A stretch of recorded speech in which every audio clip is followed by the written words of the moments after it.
I went back recently. Rachel Peterson is our chief researcher, and she pulled up 35 pages of material on the actual Black Lives Matter organization.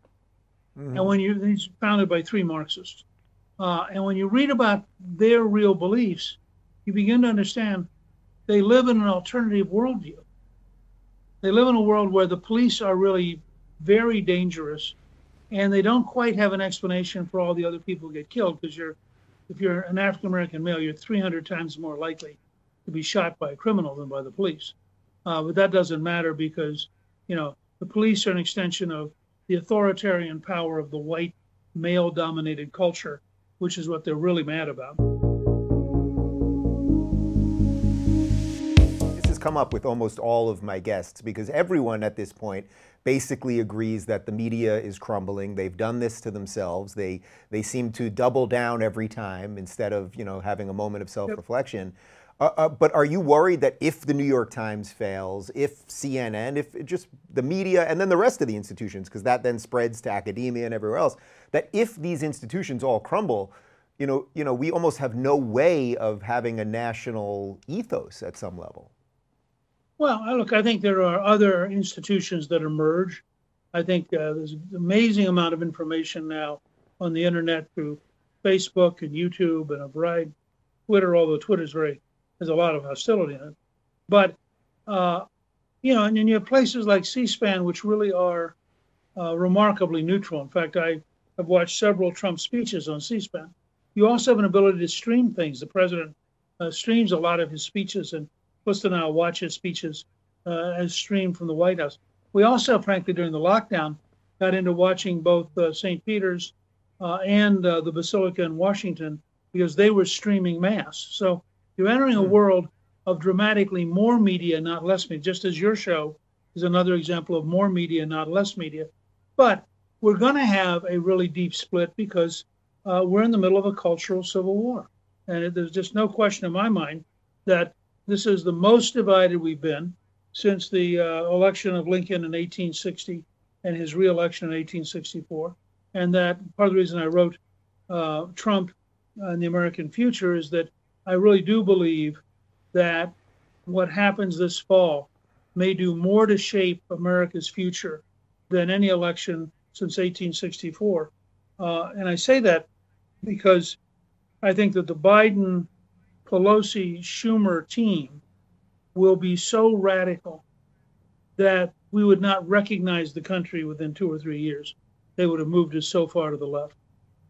Do you think that it's the Biden, Schumer, Pelosi team that are actually the true radicals, or do you think it's the Bernie crew and the AOC crew beneath them that's sort of just shifting them that way, or do you really feel like they are actually that radical? It's a little hard to tell these days if they're a little more old school and the tail is wagging the dog basically. Yeah, I mean, it's a little bit like saying when you got run over by the truck, do you think the driver was deliberately trying to run over you or fall asleep? I mean, you got run over. Uh, when Schumer the other day came out for the 10% cut in defense spending, which Sanders is offering as an amendment, and when Pelosi brought up a bill which 207 Democrats voted for that gives a $1,200 bonus to every illegal immigrant. I want you to think about this. 207 Democrats voted to give a $1,200 bonus check to every illegal immigrant. I mean, you have to wonder, are these people just crazy? Um, Biden has said that he would uh, sign the Pelosi bill, which is a $3 trillion very radical bill.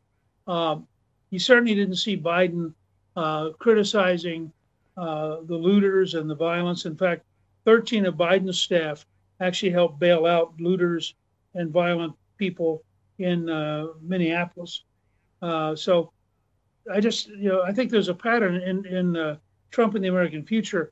I put in a chapter that the Democrats love criminals and hate police. And I think if Hmm. you look at Seattle, Minneapolis, Chicago, New York, I think that that's the objective evidence.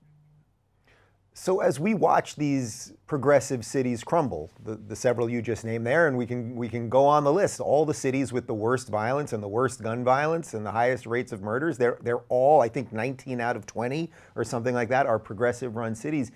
Do you sense that sort of what those mayors and the governors, to another extent, want is they want the chaos so that Trump has to bring in troops or the National Guard? Like they're almost laying out a trap so that he looks like the authoritarian that they wish him to be? No, I think, I don't think they mind that happening, but I don't think that's what they're doing. I think that the left really has this fantasy image of how the world works.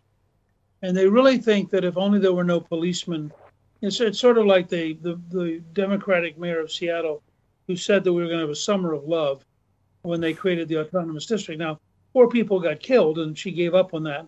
Although ironically, she didn't really give up on it until the demonstrators came to her home one night. Suddenly when they were surrounding her house, yeah. She said something that's real. But I think part of it is that their radical left-wing ideology doesn't allow them to deal with reality. So you end up with, let's cut the budget of the New York Police Department $1 billion when there were, I think, 13 people shot on Monday. Chicago has too few policemen, not too many, and they have a dozen or more people shot every weekend. After all the problems in Minneapolis, they're now moving to dissolve the police department. And in my mind, if you stop and say, walk me through this. There's an armed gunman. It's 2:00 in the morning. You're going to send social workers to chat with the gunman. I just need to understand how their worldview works. But I went back recently. Rachel Peterson is our chief researcher, and she pulled up 35 pages of material on the actual Black Lives Matter organization. Mm-hmm. And he's founded by 3 Marxists. And when you read about their real beliefs, you begin to understand they live in an alternative worldview. They live in a world where the police are really very dangerous, and they don't quite have an explanation for all the other people who get killed, because if you're an African-American male, you're 300 times more likely to be shot by a criminal than by the police. But that doesn't matter because, the police are an extension of the authoritarian power of the white male-dominated culture, which is what they're really mad about. Whereas if you just happen to get killed by your neighbor, that doesn't really count. So, an 8-year-old girl gets killed in Atlanta. Well, that's unfortunate, but it's not something that Black Lives Matter is going to do anything about, but she wasn't killed by a policeman. 7-year-old gets killed in Chicago. Well, that's really unfortunate, but it's not really a political event because she wasn't killed by a policeman. So you really have this very weird period underway where the left has no model to explain how they would achieve peace, just as, by the way, they have no model to explain how they would educate children. You look at Baltimore, which has the 4th most expensive school system in the country and has entire buildings in which not a single child can pass the exam, not one. To which Biden's comments this week were, maybe we need to quit testing because, after all, it probably makes them feel bad that they didn't pass the test. If you're looking for more honest and thoughtful conversations about politics instead of nonstop yelling, check out our politics playlist. And if you want to watch full interviews on a variety of topics, watch our full episode playlist all right over here. And to get notified of all future videos, be sure to subscribe and click the notification bell.